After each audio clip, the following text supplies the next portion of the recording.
Hey everyone. Today we dive into one of history's most chilling mysteries, the story of the Roanoke colony, where 115 people vanished without a trace, leaving behind only a single cryptic word carved into a tree. What really happened to an entire community that simply disappeared from the face of the earth? The incredible story of America's lost colony is about to unfold, and everything you think you know about early American history is about to change. So before we dive in, take a moment to like the video and subscribe, but only if you enjoy what I do here. And let me know in the comments where you're tuning in from and what time it is for you. It's always fascinating to see who's joining us from around the world. Now get comfortable, grab something to drink, and let's experience this incredible story together. Picture this. It's August 1590, and John White stands on the shore of Roanoke Island, his weathered hands trembling as he grips the side of the small boat that brought him ashore. The Atlantic waves crash rhythmically behind him, but ahead lies only silence. A silence so complete, so unnatural that it makes his skin crawl. The beach where he left 115 colonists 3 years earlier stretches empty before him, littered with driftwood and seaweed, but devoid of any human presence. White calls out, his voice cracking with desperation and 3 years of accumulated grief. "Hello, anyone there? Eleanor, Virginia." His daughter's name echoes across the empty landscape, followed by that of his granddaughter, little Virginia Dare, who would now be 3 years old if she was still alive. The only response is his own voice bouncing back from the tree line, mocking him with its emptiness. This man, who served as the colony's governor and had promised to return quickly with supplies, had left behind not just a community of hopeful settlers, but his own flesh and blood. His daughter Eleanor, married to Ananias Dare, had been heavy with child when he departed. His granddaughter Virginia, the first English child born in the New World, had taken her first breath just 9 days before he sailed away. Now as he walks toward what should be a thriving settlement of homes, workshops, and gardens, a cold dread settles in his stomach like a stone. The sand beneath his feet tells no stories. No footprints mark recent passage, no discarded tools or toys suggest children at play. Even the seabirds seem to avoid this stretch of beach, as if they too sense that something is terribly wrong. White's heart pounds so hard he can hear it in his ears, drowning out even the sound of the waves. But to understand the full horror of what John White discovered that day, and to grasp why this mystery has haunted America for over 4 centuries, we need to go back to the beginning. We need to understand how 115 people came to be on this remote island, why they were left alone for 3 years, and what forces conspired to create one of history's most enduring enigmas. The story begins not with the doomed colony of 1587, but with England's first serious attempt to establish a permanent foothold in the New World. In 1585, Sir Walter Raleigh, the charismatic courtier and explorer who had captured Queen Elizabeth's attention and favor, dispatched an expedition of 108 men to establish a colony on Roanoke Island. These weren't families seeking new homes. They were soldiers, adventurers, and fortune seekers led by Ralph Lane, a military man with experience in Ireland. The 1585 colony was a disaster from the start. The men had come expecting to find gold and silver, like the Spanish had discovered in Mexico and Peru. Instead, they found thick forests, marshy ground, and indigenous peoples who were initially curious but quickly became hostile as the English demands for food and territory grew more aggressive. The colonists had brought insufficient supplies, expecting to live off the land or trade with local tribes, but they lacked the skills for wilderness survival and the diplomatic finesse for successful negotiations. Ralph Lane proved to be exactly the wrong kind of leader for this situation. His military background had taught him to solve problems through force and intimidation, approaches that were spectacularly unsuited to the delicate work of establishing relationships with indigenous communities. Within months, the colonists were embroiled in a series of conflicts with local tribes, including the Socotan and Croton peoples who controlled different parts of the region. The situation deteriorated rapidly through the winter of 1585 to 1586. The colonists, ill-equipped for the harsh conditions, began to starve. Their demands for food from indigenous communities became increasingly desperate and threatening. Lane ordered attacks on several villages, including the execution of Wingina, a prominent Socotan leader who had initially welcomed the English but had grown suspicious of their intentions. By the spring of 1586, the colonists were in full survival mode. They had alienated most of the indigenous peoples in the region. Their supplies were exhausted, and disease was taking its toll. When Sir Francis Drake arrived unexpectedly in June 1586, Returning from a successful raid on Spanish settlements in the Caribbean, the colonists begged him to take them back to England. Drake agreed, and the entire colony abandoned Roanoke Island, leaving behind only empty buildings and a legacy of failed diplomacy. But Sir Walter Raleigh wasn't ready to give up on his American dreams. The failure of the 1585 colony had taught him valuable lessons about what not to do. Military men and treasure hunters were the wrong kind of colonists. What America needed was families, people with a genuine stake in building a permanent community rather than a temporary outpost for extracting wealth. This insight led to the organization of the 1587 expedition, which would become known to history as the Lost Colony. Raleigh recruited a completely different kind of colonist this time. Instead of soldiers and adventurers, he sought out families with children, skilled craftsmen, farmers, and people who understood that success in the New World would require hard work, cooperation, and long-term thinking. The leader of this new expedition was John White, a man whose background was as different from Ralph Lane's as possible. White was an artist and explorer, a thoughtful observer who had participated in the 1585 expedition not as a soldier but as a recorder and illustrator. He had spent months on Roanoke Island, sketching the landscape, the wildlife, and the indigenous peoples he encountered. His watercolor paintings, which survive to this day, provide some of the most detailed and sensitive portrayals of 16th century America that we possess. White understood better than most the challenges the colonists would face. He had witnessed the failures of the previous colony firsthand, had seen how quickly cultural misunderstandings could escalate into violence, and had learned to appreciate the complexity of indigenous societies in the region. If anyone could succeed where Ralph Lane had failed, it was John White. The recruitment process for the 1587 colony was careful and deliberate. Raleigh and his associates sought out families with useful skills, carpenters, farmers, blacksmiths, weavers, and other craftspeople who could contribute to building a self-sufficient community. They also recruited single men and women who were willing to marry and start families in the New World. The goal was to create a balanced community that could grow and thrive over generations. Among the recruits was White's own daughter, Eleanor, and her husband, Ananias Dare. Eleanor was pregnant when the expedition was organized, and she would give birth during the first months of the colony's existence. Her willingness to bring a child into the world in such an uncertain environment speaks to the genuine optimism and commitment that characterized the 1587 colonists. The expedition consisted of 115 people in total, 91 men, 17 women, and 7 children. These numbers tell a story of families committed to permanent settlement rather than temporary adventure. The inclusion of women and children was revolutionary for English colonization efforts at the time. It signaled that this was not a military expedition or a treasure hunt, but a genuine attempt to transplant English civilization to American soil. The journey across the Atlantic Ocean in 1587 was a harrowing experience that tested the colonists' resolve before they even reached their destination. The crossing took over 2 months, during which the colonists were crammed into the holds of 3 ships, the Lion, the Fly, and a pinnace. The conditions were cramped, unsanitary, and dangerous. Storms battered the ships, supplies spoiled, and disease spread among the passengers. The ship's pilot, Simon Fernandez, was a Portuguese navigator with a reputation for both skill and difficult temperament. Fernandez had his own agenda, which included privateering against Spanish ships when opportunities arose. This meant that the voyage to America was not a direct journey, but a series of detours and delays as Fernandez pursued various commercial opportunities along the way. The relationship between Fernandez and the colonists was tense from the beginning. The colonists, led by White, wanted to reach America as quickly as possible to give themselves the maximum amount of time to establish their settlement before winter. Fernandez, on the other hand, was more interested in the potential profits from capturing Spanish vessels or trading in the Caribbean. These competing priorities would have fateful consequences for the colony's ultimate location and success. The colonists had originally planned to establish their settlement in the Chesapeake Bay area, which offered better harbors, more fertile soil, and greater distance from Spanish forces operating out of Florida. However, when the ships finally reached the Carolina coast in late July 1587, Fernandez made a decision that would seal the colony's fate.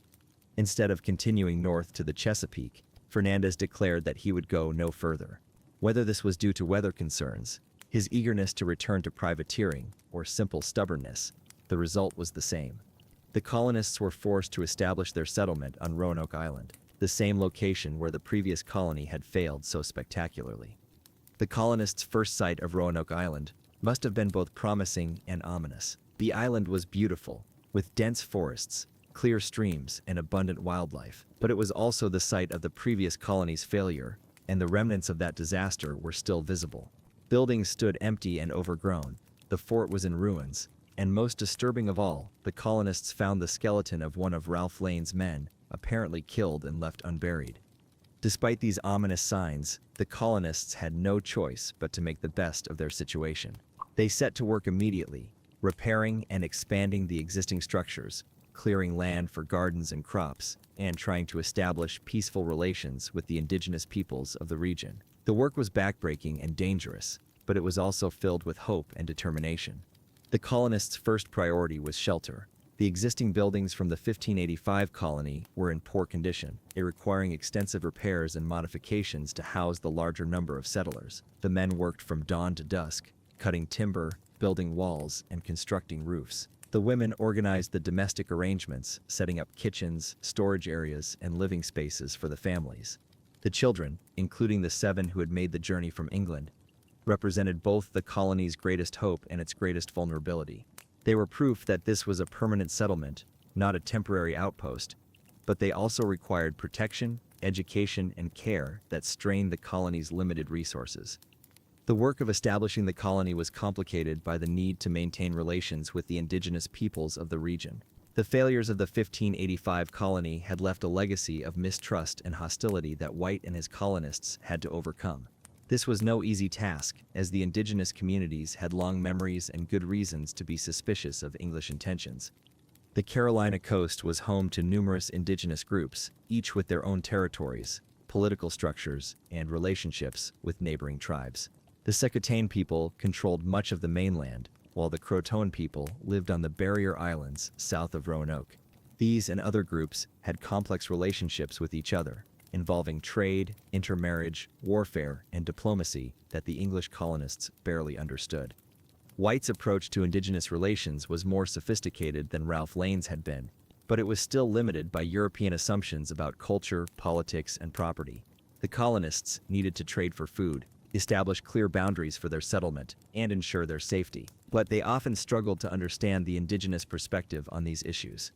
The indigenous peoples, for their part, were dealing with their own complex set of challenges.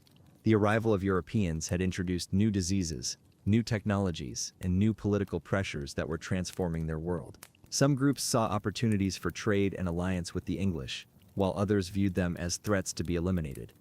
Into this complex and tense situation came one of the most significant events in early American history, the birth of Virginia Dare, on August 18, 1587, just 3 weeks after the colonists' arrival on Roanoke Island. Eleanor White Dare gave birth to a daughter. The little girl was named Virginia, in honor of the Virgin Queen Elizabeth, and she became the first English child born in the New World. The birth of Virginia Dare was a moment of pure joy and hope for the struggling colony. Here was proof that English families could not only survive in America but actually thrive and grow. The little girl represented the future, the next generation of Americans who would be born into this new world rather than immigrants from the old. But even as the colonists celebrated Virginia's birth, they were facing a crisis that would ultimately doom their settlement. The late start to the growing season, combined with the challenges of establishing farms in unfamiliar soil and climate, meant that their first harvest would be insufficient to sustain the colony through the winter. They desperately needed supplies from England, food, tools, weapons, and additional colonists to help with the work. The colonists held a series of meetings to discuss their options. They could try to survive the winter on their own, but the failure of the 1585 colony suggested that this was likely to end in disaster. They could attempt to relocate to a more favorable location, but this would mean abandoning the work they had already done and starting over in an equally uncertain situation. The option that seemed most promising was to send someone back to England to organize a supply mission. This person would need to be someone with connections at court, someone who understood the political and financial aspects of colonization, and someone who could speak convincingly about the colony's potential for success. All of these factors pointed to John White as the logical choice. As the colony's governor and the person most familiar with Sir Walter Raleigh's organization, White was the colonists' best hope for securing the resources they needed. But the decision to send him back to England was not made lightly, and White himself was deeply reluctant to leave. The source of White's reluctance was deeply personal. His daughter Eleanor had just given birth to his granddaughter Virginia, and the thought of leaving them behind, perhaps for months or even years, was almost unbearable. White had already missed much of Eleanor's childhood due to his various expeditions and adventures, and he was determined not to make the same mistake with his granddaughter. The colonists understood White's feelings, but they also understood the desperate nature of their situation. Without fresh supplies from England, the colony would almost certainly fail, and all of them, including Eleanor and Virginia, would be in mortal danger. After much debate and soul-searching, White agreed to return to England, but only after the colonists made him a solemn promise. The promise was both simple and crucial. If the colonists were forced to abandon Roanoke Island for any reason, they would leave a clear message indicating where they had gone. This message would be carved into a prominent tree or post, visible to anyone who came looking for them. If they were leaving under duress or in immediate danger, they would add a Maltese cross to the message as a distress signal. This plan made sense to everyone involved. White would return to England, organize a supply mission, and come back to Roanoke Island as quickly as possible. If the colonists were still there, the supplies would enable them to survive and thrive. If they had been forced to relocate, the message would tell White exactly where to find them. On August 27, 1587, just 9 days after his granddaughter's birth, John White kissed his daughter goodbye, held his infant granddaughter for what would be the last time, and boarded a ship bound for England. As the coastline of America disappeared behind him, White was filled with determination to return as quickly as possible with the supplies and reinforcements the colony needed. What White didn't know as he sailed away from Roanoke Island was that he was about to become trapped in one of the most dramatic periods in English history. The Spanish Armada was preparing to invade England, and the entire country was mobilizing for war. Every ship, every sailor, and every resource was being pressed into service for the defense of the realm. White arrived in England in November 1587 to find a country in the grip of war fever. Queen Elizabeth had ordered that no ships could leave English ports except on official naval business. The Spanish King Philip II had assembled the largest fleet in history to invade England and restore Catholic rule. The English response was to gather every available vessel to meet this threat, and there were none to spare for colonial ventures. White spent the winter of 1587 to 1588 in London, desperately trying to secure passage back to America. He appealed to Sir Walter Raleigh, to government officials, to anyone who might have influence over shipping decisions. But the answer was always the same: the defense of England took priority over everything else. The colonists in America would have to wait. The wait became even more agonizing. As reports reached England of the approaching Spanish fleet in the spring of 1588, Spanish ships began to appear in the English Channel, and the country braced for invasion. White could only imagine what his daughter and granddaughter were facing as winter turned to spring, and no relief expedition appeared on the horizon. The Spanish Armada finally engaged the English fleet in July 1588, in a series of running battles that lasted for over a week.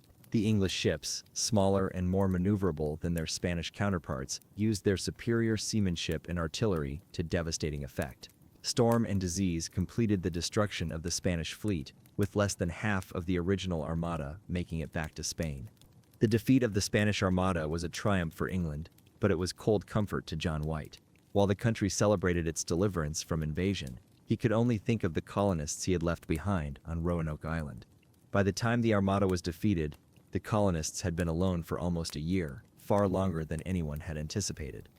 White immediately renewed his efforts to organize a return voyage, but the aftermath of the Armada crisis brought new complications. The English government was determined to press its advantage against Spain, organizing new expeditions to attack Spanish colonies and treasure fleets. Every available ship was being used for these offensive operations, and colonial supply missions remained a low priority. In early 1589, White thought he had finally found his opportunity. A group of merchants was organizing a trading expedition to the Caribbean, and they agreed to make a stop at Roanoke Island to check on the colonists. White invested his own money in the venture and prepared for the journey back to America. The expedition departed England in March 1589, but it quickly became clear that the merchants were more interested in privateering than in reaching Roanoke Island. The ships spent months cruising the Caribbean, attacking Spanish vessels, and seeking profitable trading opportunities. When they finally approached the Carolina coast in late 1589, they were attacked by Spanish warships and forced to retreat without ever reaching Roanoke Island. White returned to England in late 1589, more frustrated and desperate than ever. His daughter and granddaughter had now been alone for over 2 years, and he was no closer to reaching them than he had been when he first left America. The merchants who had promised to take him to Roanoke had proven unreliable, and the continuing war with Spain made it impossible to organize a proper relief expedition. The year 1590 brought new hope when White finally found a reliable partner for his return voyage. John Watts, a respected merchant and privateer, agreed to include a stop at Roanoke Island as part of a trading voyage to the Caribbean. Unlike the previous expedition, this one was well organized and properly funded, with experienced captains and seaworthy vessels. The expedition departed England in March 1590, and for the first time in 3 years, White felt confident that he would soon be reunited with his family. The voyage across the Atlantic was relatively smooth, and the ships made good time to the Caribbean. After conducting their trading business, the vessels turned north toward the Carolina coast. But as the ships approached Roanoke Island in August 1590, White's confidence began to give way to anxiety. What would he find after 3 years of absence? Had the colonists survived? Had they thrived? Had they been forced to relocate? The questions multiplied as the familiar coastline came into view. The approach to Roanoke Island was treacherous, with shifting sandbars and dangerous currents that had claimed numerous ships over the years. The ships had to anchor offshore and send small boats to the island, a process that took most of the day. White stood in the bow of the lead boat, scanning the shoreline for any sign of life. As the boat approached the beach, White saw smoke rising from the island and his heart leaped with hope. The colonists must have seen the ships approaching and lit signal fires to guide them to shore. But as the boat drew closer, White realized that the smoke was coming from the wrong direction. It was rising from the forest, not from the settlement area, and it looked more like a wildfire than a signal fire. The boat grounded on the beach, and White was the first to leap ashore. He called out immediately, his voice hoarse with emotion and 3 years of suppressed fear. Yeah, hello. Eleanor, Ananias, anyone there? The only response was the echo of his own voice and the sound of waves lapping against the shore. White and his companions walked quickly toward the settlement, their footsteps muffled by the sand and their hearts pounding with anticipation and dread. What they found when they reached the colony site was both mysterious and heartbreaking. The houses were gone, not destroyed but carefully dismantled. The timbers had been removed, suggesting that the colonists had taken them for use elsewhere. This was not the scene of a massacre or a panicked flight, but of an organized departure. The palisade that had surrounded the settlement was still partially standing, but the houses within it had vanished. Personal belongings were scattered about, a few pieces of pottery, some rusted tools, and other items that spoke of interrupted lives. But there were no bodies, no signs of violence, and no indication of what had happened to the 115 people who had lived here. White searched frantically for the agreed-upon message, the carved sign that would tell him where the colonists had gone. He examined every tree, every post, every surface that might bear a message. And then, carved clearly into a post at the entrance to the settlement, he found it a single word that would become one of the most famous in American history. Fusiaratoan. White's heart soared when he saw the message. Crotodoan was the name of an island about 50 miles south of Roanoke, and it was also the name of the indigenous people who lived there. The Crotodoan people had been friendly to the English colonists, and their island would have been a logical place for the colonists to relocate if they had been forced to leave Roanoke. Even more encouraging was what White didn't see. There was no Maltese cross carved alongside the message. According to the plan they had agreed upon, the absence of the cross meant that the colonists had left voluntarily, not under duress or in immediate danger. They had gone to Crotodoan Island, and they were presumably safe. White was filled with relief and excitement. His family was alive, and he knew where to find them. All he had to do was sail to Crotodoan Island, and he would be reunited with his daughter, his granddaughter, and the other colonists. The 3-year nightmare was finally coming to an end. But as White and his companions prepared to return to the ships and sail to Crotodoan Island, the weather began to deteriorate. Dark clouds gathered on the horizon, and the wind picked up, creating dangerous conditions for the small boats that had brought them to shore. The ship's captains, experienced sailors who understood the treacherous nature of the Carolina coast, began to express concern about the approaching storm. As the boats struggled to return to the ships through increasingly rough seas, disaster struck. The anchor cables of one vessel snapped under the strain of the wind and waves, and the ship was driven dangerously close to the shoals that surrounded Roanoke Island. Only skillful seamanship and a fortunate shift in the wind saved the ship from being wrecked. The near disaster convinced the captains that they needed to seek shelter immediately. The storm was intensifying, and the shallow waters around Roanoke Island were no place for large ships in heavy weather. They ordered the anchors raised and the ships moved to deeper, safer waters offshore. White pleaded with the captains to take him to Croatoan Island, but they refused. The storm was too dangerous. The waters around Croatoan were notoriously treacherous, and the risk of losing the ships and all aboard was too great. They would have to wait for the weather to improve before attempting the journey.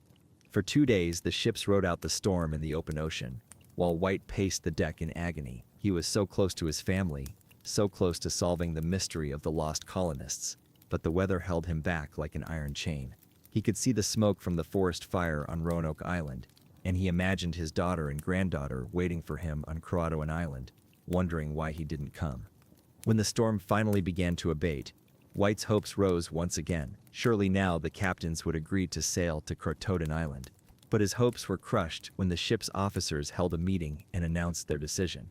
The storm had damaged the ships and depleted their supplies. Winter was approaching, and they were already behind schedule for their return to England. The risk of attempting the dangerous approach to Croatoan Island was simply too great. Despite White's desperate pleas, tears, and offers to pay any price for passage to Croatoan Island, the captains remained firm. They ordered the ships to set course for England, leaving White heartbroken and the mystery of the lost colonists unsolved. The return voyage to England was a torment for White. Every mile that separated him from America was a mile that separated him from his family. He stood at the stern of the ship, watching the American coastline disappear below the horizon, and wondered if he would ever see his daughter and granddaughter again. White never did return to America. He was an old man by the time he reached England, and the failure of the 1590 expedition had exhausted his financial resources and his physical strength. He lived out his remaining years in obscurity, dying sometime around 1593 without ever learning the fate of the colonists he had left behind. The mystery of the lost colony of Roanoke had begun, and it would endure for centuries. But what really happened to those 115 colonists? The carved message, Croatoan, seemed to provide a clear answer, but subsequent expeditions found no trace of the colonists on Croatoan Island, which is now known as Hatteras Island. The most likely explanation, supported by both historical evidence and archaeological findings, is that the colonists did indeed go to Croatoan Island initially, but their story didn't end there. Life on a barrier island would have been challenging, especially for a group of 115 people. The island's resources could probably support a small population, but not a large community of English colonists with their different dietary needs and living requirements. Over time, the colonists probably dispersed throughout the region, joining various indigenous communities and adapting to new ways of life. Some may have intermarried with indigenous peoples, while others may have maintained their English identity while living in indigenous communities. Still others may have attempted to walk overland to other English settlements, a journey that would have taken them through hundreds of miles of wilderness. This theory of gradual dispersal and integration is supported by archaeological evidence that continues to emerge throughout coastal North Carolina. Excavations have uncovered English artifacts at sites far from Roanoke Island, suggesting that the colonists or their possessions spread across a wide area. These artifacts include pieces of pottery, metal tools, and other items that could have belonged to the lost colonists. DNA studies of indigenous populations in the region have also revealed possible European ancestry that could date back to the Roanoke period. While these genetic markers are not definitive proof of intermarriage with the lost colonists, they are consistent with the theory that some colonists integrated into indigenous communities. The dispersal theory also explains why no large group of English colonists was ever found in the region. If the 115 colonists had stayed together as a single community, they would have been much more visible to subsequent English expeditions. But if they dispersed into small groups and integrated with indigenous communities, they would have been much harder to locate and identify. Recent archaeological work has provided additional clues about the colonists' fate. In 2007, archaeologists discovered a 16th century English signet ring at a site on Hatteras Island, the modern name for Croatoan Island. The ring bears the image of a lion or horse, and while it cannot be definitively linked to the lost colonists, it demonstrates that English people were present on the island during the relevant time period. Other excavations have revealed evidence of European-style construction techniques at indigenous sites throughout the region. These findings suggest that people with European knowledge and skills were living and working in indigenous communities, which is consistent with the integration theory. The search for the lost colonists has also led to important discoveries about the indigenous peoples of the region. The Croatoan people, along with other coastal tribes, had complex societies with sophisticated political structures, extensive trade networks, and rich cultural traditions. Their interactions with European colonists were far more nuanced and complex than early historical accounts suggested. Modern scholarship has revealed that the indigenous peoples of coastal North Carolina were not passive victims of European colonization, but active participants in a complex process of cultural exchange and adaptation. Some groups allied with the English colonists, while others opposed them. Some individuals intermarried with Europeans, while others maintained strict cultural boundaries. The story of the Roanoke colony is therefore not just a mystery about 115 missing English colonists, but a window into the broader process of cultural contact and change that characterized the early colonial period. The colonists' disappearance reflects the fluid, uncertain nature of cultural boundaries in the contact zone between European and indigenous societies. What makes the Roanoke colony mystery so compelling is not just the disappearance itself, but what it represents about the human experience of migration, adaptation, and survival. These 115 people were pioneers in the truest sense, risk-takers who left everything behind to build a new life in an unknown world. They faced challenges that we can barely imagine: hostile environments, uncertain food supplies, complex relationships with indigenous peoples, and the constant threat of disease and death.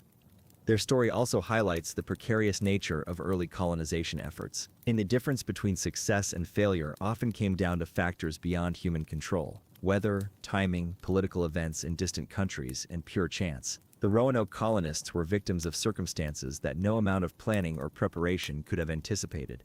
The mystery has inspired countless books, documentaries, theories, and legends over the centuries. Some researchers have proposed that the colonists were killed by Spanish soldiers who saw them as a threat to Spanish territorial claims. Others have suggested that they fell victim to indigenous warfare or epidemic disease. Still others believe that they successfully integrated with local tribes and lived out their lives as members of indigenous communities. Each theory has its supporters and its evidence, but none has been definitively proven. The mystery endures because the evidence is fragmentary and open to multiple interpretations. We have the archaeological clues, the historical records, and the cultural memories of indigenous peoples, but we lack the kind of clear, unambiguous evidence that would solve the mystery once and for all. The continuing search for the lost colonists has become a kind of archaeological detective story, with new clues emerging regularly, but the final answer remaining elusive. Each new discovery raises as many questions as it answers, and each new theory must account for the complex web of evidence that has accumulated over the centuries. In recent years, the search has been aided by new technologies and methodologies. Ground-penetrating radar has revealed the locations of buried structures and artifacts. Chemical analysis of soil samples has provided information about past human activities. Satellite imagery has identified potential archaeological sites that were previously unknown. These new tools have led to the discovery of several promising sites throughout coastal North Carolina. At each site, archaeologists have found evidence of European presence during the late 16th century, but none has yielded definitive proof of the lost colonists' fate. The search continues, driven by the enduring human fascination with unsolved mysteries and the desire to understand our past. The story of little Virginia Dare has become particularly embedded in American mythology and folklore. As the first English child born in the New World, she became a symbol of American origins and the pioneering spirit. Numerous legends have grown up around her, from stories of her living as an indigenous princess to tales of her supernatural transformation into a white deer. These legends, while historically unfounded, demonstrate the power of the Roanoke mystery to capture the American imagination. Virginia Dare represents the unknown, the might have been, the alternative history that could have unfolded if the colony had survived. She embodies both the hope and the tragedy of the colonial experience. The Roanoke colony also represents a path not taken in American history. If the colony had survived and thrived, the entire pattern of English colonization might have been different. Instead of the male-dominated, economically driven settlements that characterized later colonies like Jamestown, Roanoke might have developed as a more balanced community with strong family structures and more cooperative relationships with indigenous peoples. The mystery also raises important questions about historical memory and narrative. How do we remember events when the primary witnesses disappear? How do we construct historical understanding when crucial evidence is missing? The Roanoke colony forces us to confront the limits of historical knowledge and the role of imagination in filling the gaps left by incomplete records. The enduring fascination with the lost colony speaks to fundamental human concerns about identity, belonging, and survival. These 115 people represent everyone who has ever taken a leap of faith, left everything behind, and tried to build something new in an unknown place. Their story resonates because it captures both the excitement and the terror of starting over, the hope and the vulnerability of those who dare to venture into the unknown. In our modern world, where global communication and satellite technology make it seem impossible for people to simply disappear, the Roanoke mystery feels almost mythical. Yet it reminds us that history is full of such disappearances, that people and entire communities have vanished throughout human history, leaving behind only questions and speculation. The story also reflects our complex relationship with the past and our desire to solve historical puzzles. The search for the lost colonists has become a kind of national obsession, a mystery that captures our collective imagination and refuses to be forgotten. Each new generation of researchers approaches the problem with fresh eyes and new tools, hoping to be the ones who finally solve the puzzle. As we consider the fate of the Roanoke colonists, we are reminded that history is not a series of inevitable events, but a collection of human stories, each shaped by individual choices, chance encounters, and unpredictable circumstances. The colonists' disappearance was not part of some grand historical plan, but the result of specific decisions made by real people facing impossible choices. Today, Roanoke Island and the surrounding area have become a pilgrimage site for those interested in early American history. The Fort Raleigh National Historic Site preserves the location of the lost colony and provides visitors with information about the colonists and their fate. The famous outdoor drama, The Lost